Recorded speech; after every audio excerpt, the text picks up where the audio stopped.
Alright, so here is my deck that I built for summoning Vennominaga. It was Venoms at first, but at the current point in time, I am no longer playing Venoms because they are somehow even worse than all of the other terrible reptile support. Aside from aliens, aliens are actually fairly decent.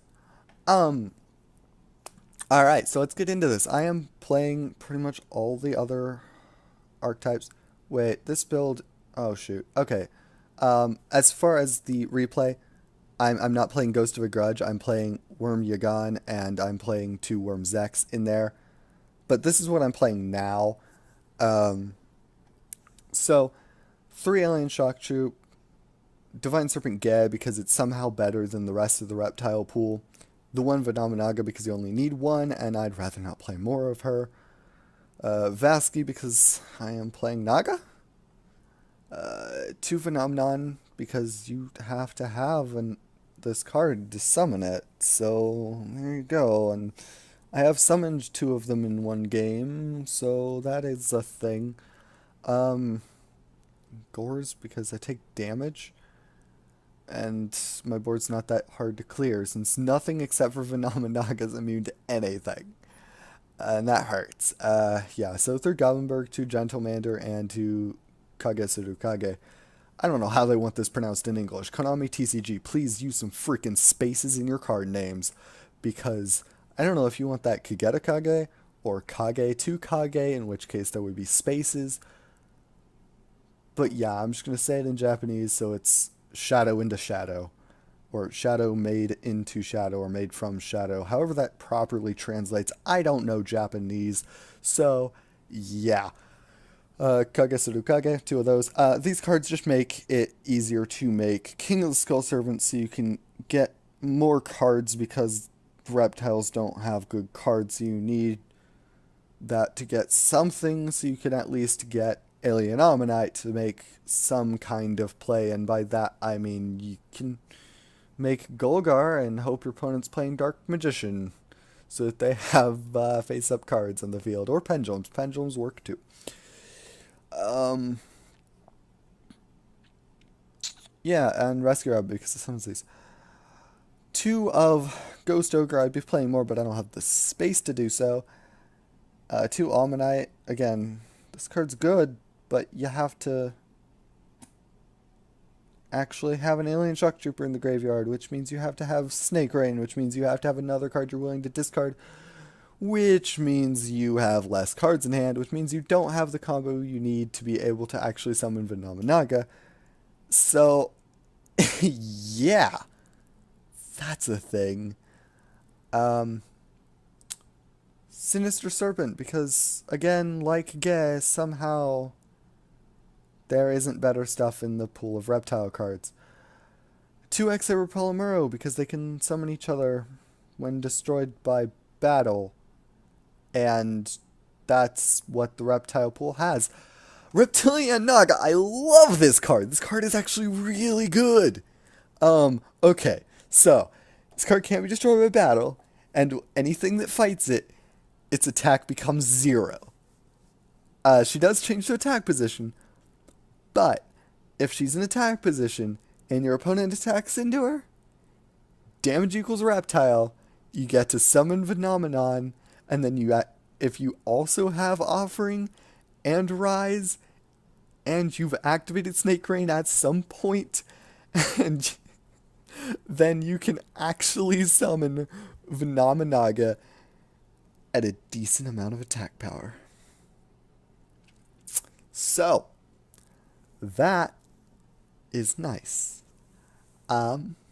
Yeah. So I actually am considering putting Reptilianne Naga in some other decks, side decks even maybe, just because I do really like this card and this card's awesome. A lot of the time, actually,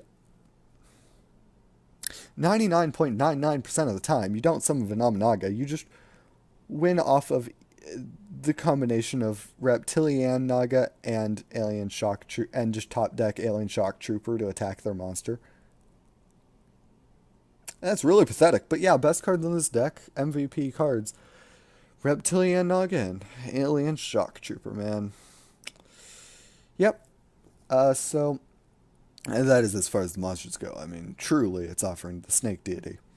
Snake Rain is a really good card, but it doesn't have any good targets. Soul Charge, of course, is just good. Twin Twister, I don't need to talk about. Rise of the Snake Deity. You have to get this, and this, and this, and this, and then also have this not negated, and then summon this because this also wasn't negated. And your opponent didn't have Starlight Road. Well, actually, if your opponent has Starlight Road, that still destroys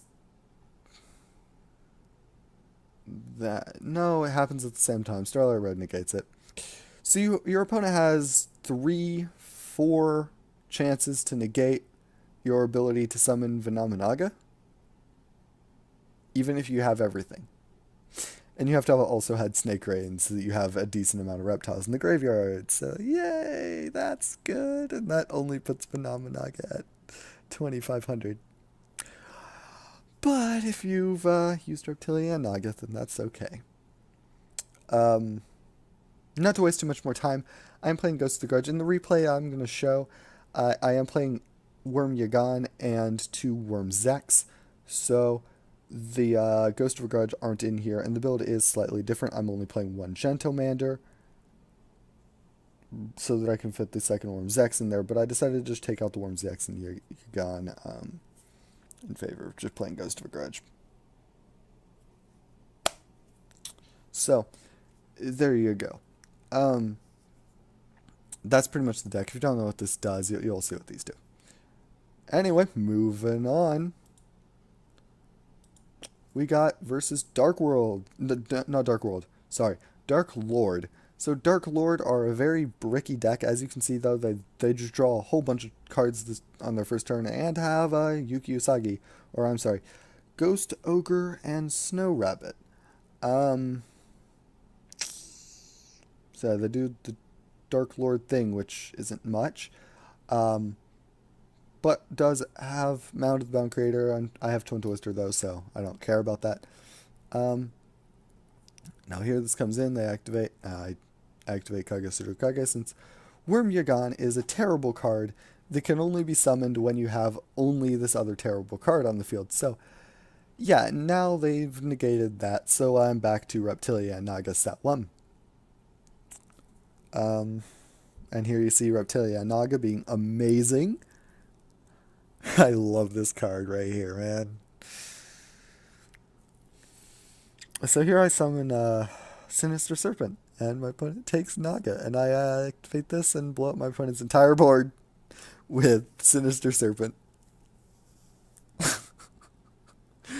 Okay, so now I have Serpent, and 2 of the cards needed, but I just used Offering of the Snake Deity, so I don't have that anymore, and my opponent takes Sinister Serpent because there's nothing better in the reptile pool. So here I have another damaged reptile. Damage equals reptile, so I activate both of them.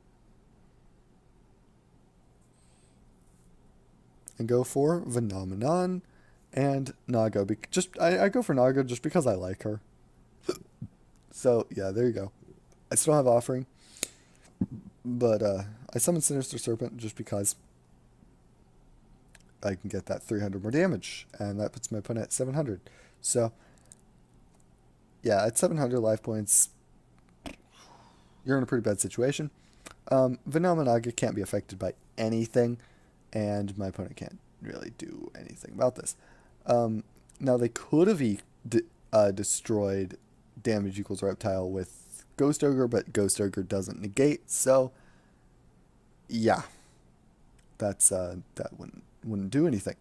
Rather than show you the other replays, I will spare you the time and just tell you how they ended, because oh my gosh, are they boring. The replays are, playing the games is fun with the deck, but man, the replays are boring. So this is the only one I have where I summoned Vennominaga, and I didn't even do it by actually having my combo. I did it by my opponent not expecting me to have Rise of the Snake Deity, or just having no idea what the heck this deck is because it's awful.